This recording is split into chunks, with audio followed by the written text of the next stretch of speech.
2026 में इंडिया में सिर्फ दो ऐसे यूट्यूबर्स हैं जिनकी कमाई सुनकर शायद आपको यकीन नहीं होगा। एक ऐसा क्रिएटर जिसके हर दिन व्लॉग पर करोड़ों व्यूज आते हैं और दूसरा ऐसा क्रिएटर जिसकी एक वीडियो गवर्नमेंट्स तक को डिस्कशन में ले आती है। लेकिन सबसे बड़ा सवाल ये है कि इन दोनों में से ज़्यादा अमीर कौन है? क्या डेली व्लॉग्स बनाकर ज़्यादा पैसा कमाया जा सकता है या फिर हाई क्वालिटी डॉक्यूमेंट्री वीडियोस से? आज हम पूरा हिसाब लगाने वाले हैं, व्यूज़, आरपीएम, स्पॉन्सरशिप और लाइफ टाइम अर्निंग का। और वीडियो के एंड तक जो फाइनल नंबर निकल कर आएगा वो शायद आपकी सोच को पूरी तरह बदल देगा। सबसे पहले बात करते हैं ध्रुव राठी की। ध्रुव राठी के मेन चैनल पर अब तक करीब लगभग 5 बिलियन से ज़्यादा व्यूज़ आ चुके हैं, यानी करीब 500 करोड़ से ज़्यादा। अब यहाँ सबसे बड़ा फैक्टर आता है आरपीएम यानी रेवेन्यू पर माइल, मतलब हर 1000 व्यूज़ पर मिलने वाली कमाई।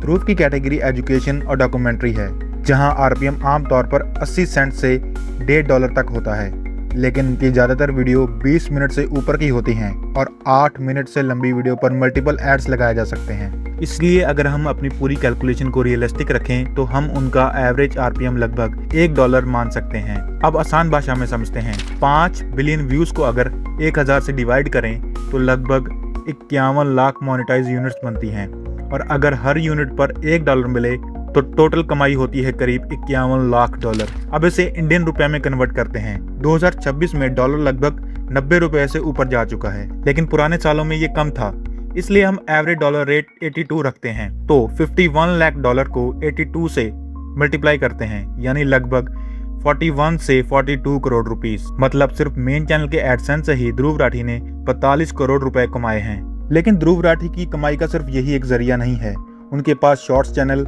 व्लॉग चैनल, कोर्सेज और बड़े बड़े ब्रांड स्पॉन्सरशिप भी हैं। अगर इन सबको जोड़ दिया जाए तो ध्रुव राठी की एस्टिमेट लाइफ टाइम अर्निंग आराम से 70 से 80 करोड़ के बीच पहुंच सकती है। तो क्या डॉक्यूमेंट्री वीडियो बनाना व्लॉग बनाने से ज्यादा फायदेमंद है? इसका जवाब आपको मिलेगा, लेकिन इससे पहले हम बात करते हैं सौरभ जोशी की।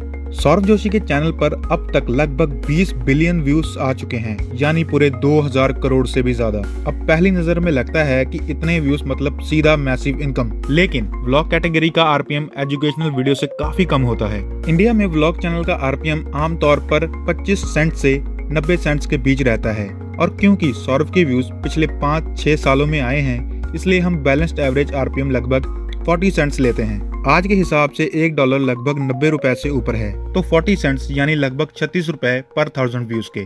अब शुरू होती है असली कैलकुलेशन। 2060 करोड़ व्यूज को 1000 से डिवाइड करें तो लगभग 2.6 करोड़ मोनेटाइज यूनिट्स बनती हैं। अब इन यूनिट्स को 36 से मल्टीप्लाई करें तो टोटल निकलकर आता है 74 करोड़ रुपीस। लेकिन रुकिए, ये कैलकुलेशन सबसे कम आरपीएम के हिसाब से है। सौरभ के ज्यादातर व्लॉग्स 10 मिनट से बड़े होते हैं, जिन पर मल्टीपल एड्स चलते हैं, और पिछले 2 सालों में YouTube आरपीएम पहले से काफी बढ़ चुका है। अगर हम उनका एवरेज आरपीएम सिर्फ 50 सेंट्स यानी करीब 46 रुपीस मान लें तो उनकी लाइफ टाइम एडसेंस अर्निंग सीधा 94 से 95 करोड़ तक पहुंच सकती है। मतलब सिर्फ YouTube एडसेंस से ही सौरभ जोशी लगभग 100 करोड़ के आसपास कमाई कर चुके हैं। अगर इन सबको जोड़ दिया जाए तो चांसेस है कि सौरभ जोशी का ओवरऑल क्रिएटर टर्नओवर 200 करोड़ के भी पार जा चुका है। तो अब बड़ा सवाल ये है कि 2026 में ज्यादा कमाई कौन करता है? अगर सिर्फ YouTube एडसेंस की बात करें तो सौरभ जोशी क्लियरली आगे निकलते हैं, क्योंकि उनके व्यूज ध्रुव राठी से लगभग 4 गुना ज्यादा हैं। लेकिन अगर आरपीएम, स्पॉन्सरशिप और बिजनेस मॉडल देखें तो ध्रुव राठी भी पीछे नहीं है, क्योंकि एजुकेशनल नीश में ब्रांड्स ज्यादा पे करते हैं। यानी व्यूज के किंग है सौरभ जोशी, लेकिन हाई वैल्यू कंटेंट और प्रीमियम अर्निंग के किंग है ध्रुव राठी। अब आपकी क्या राय है? 2026 में इंडिया का सबसे पावरफुल क्रिएटर कौन है, सौरभ जोशी या फिर ध्रुव राठी? कमेंट में जरूर बताना, और अगर वीडियो पसंद आई है तो वीडियो को लाइक, शेयर और चैनल को सब्सक्राइब जरूर करना। मिलते हैं आपसे अगली वीडियो में।